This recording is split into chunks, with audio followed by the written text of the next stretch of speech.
Good morning, Indians. Coming up on the show, we will highlight the all-district choir members and look at the school's parking situation.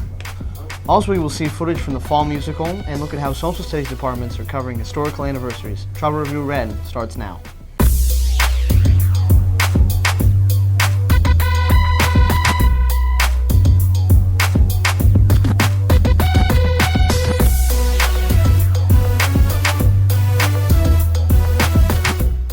Hard work paid off for the 10 choir students as they made it on the all-district choir.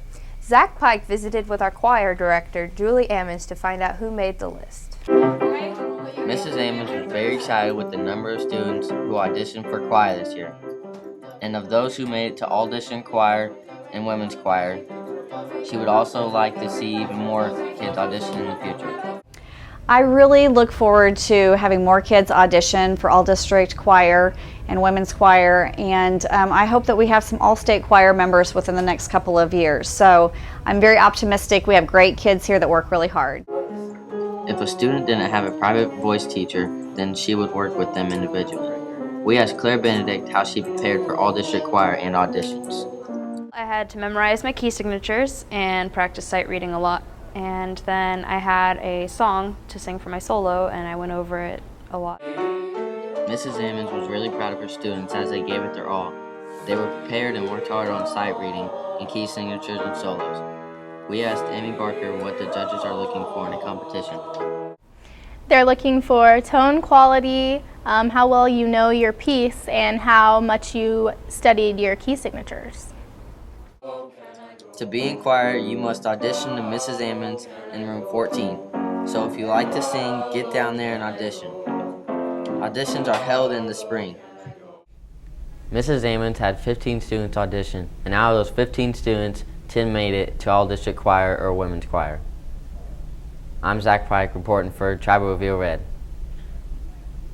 Thanks, Zach. The musical swept the stage last month. Haley Rawson takes us behind the scenes to meet some of the cast and crew. The cast of High School Musical has been working hard to get their show perfect. One of my favorite parts about being the lead in the musical is probably getting to help everybody else with different things as far as lines and stuff, and going over music is probably my favorite because you get a lot more music. Same day I invented the PlayStation and the iPod. I also talked with Elizabeth Hupp. My favorite thing about being Miss Starbus is probably the fact that she's really quirky and really weird like me, and I might actually get to wear a fat suit, and I'm really excited about that. And I get to yell at people, so I mean, who wouldn't want to be Miss Starbus? Yeah. Charlie's Angels, Chad. Senior Kai Chapin loves the bonding experience. Hi, I'm Kai. I play Chad. My favorite part of playing Chad is he's a really fun character and he gets to do a lot of stuff, and he's the main character's best friend, so we kind of get a bonding experience out of that.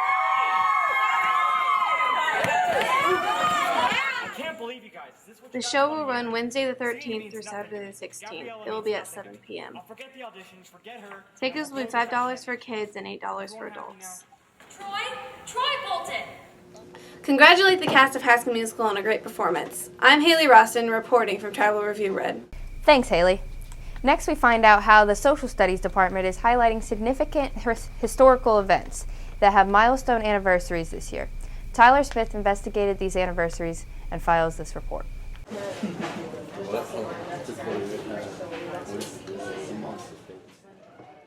This year marks the 50th anniversary of the Civil Rights Movement. Coach Stockwell thinks he has enough resources to cover this historical anniversary. Mrs. Farmer got all the copies of Night. She had taught it at a school she taught at before here. And so she got that resource going. And then with the internet, with YouTube, you can get access to further material, such as we show an interview that Oprah Winfrey did with Elie Wiesel at Auschwitz, in the remains of the concentration camp in Poland, where he was there for a year. Enjoys the service. Yeah. Abdi enjoys the service. Okay. I love it. Mr. Malecki wishes his curriculum could be more relevant to the current events like the debt ceiling, so he could cover them in class. Probably not as much as I would like to.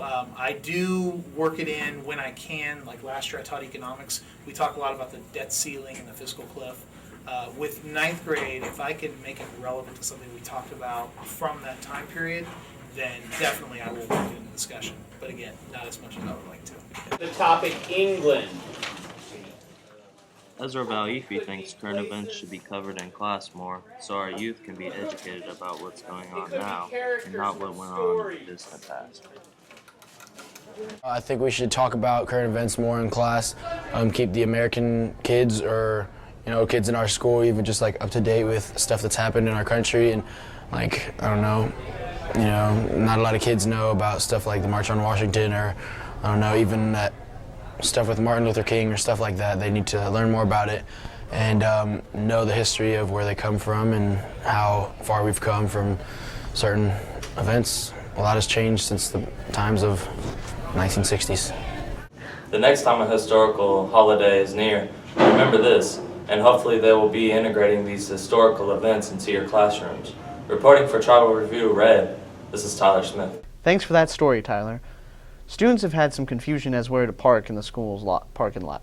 Cal Jenkins meets up with the enforcer of the law to explain why.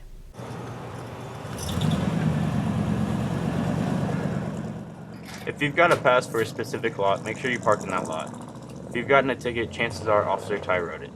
Well, the problems we have with parking is most students don't typically put their parking pass up on the rearview mirror, and I'll have to go in and check the license plate, run it through dispatch, try to find out who owns the vehicle, who the vehicle is registered to, and then I'll go to see Miss Bozeman, and if the last name or first name matches up, then we got to find the student, call the student up, and then issue them a ticket. But typically, we haven't had too many problems. If you need a parking pass, you can get one from Kerry Bozeman in the main office. People like Austin Garcia believe that we should be able to park wherever we want if we have one. I think there shouldn't be reserved parking spots because if you're paying for the pass, you should be able to park where you want, and it should just be first come, first serve. Isaiah Page believes that reserved parking spots are a good idea for the school. I think there should be reserved parking so teachers, students, and parents all have a place to park. So we have a lot of parking issues here at Fort Osage, and they can all be easily solved by just parking where you're supposed to be. Reporting from Tribal Review Red, this is Cal Jenkins. Thank you, Cal. Finally, we meet up with another new teacher and coach. Trevor Jeffries has sat down with JT Carlson and has this story. This is Carlson's first year teaching at Fort Osage, and he loves it. I'd like you to work on with me. I love it. It's obviously, I know you don't get paid a whole lot, but I love doing it. Love making a difference in kids' lives, and I think it's what I was born to do as far as my profession goes. Joe Suba likes the way Coach Carlson teaches. He's a very loose guy. He's easy to get along with. He makes things easy to understand, and overall he's just a really good guy. Mr. Carlson is also a coach here at Fort Osage.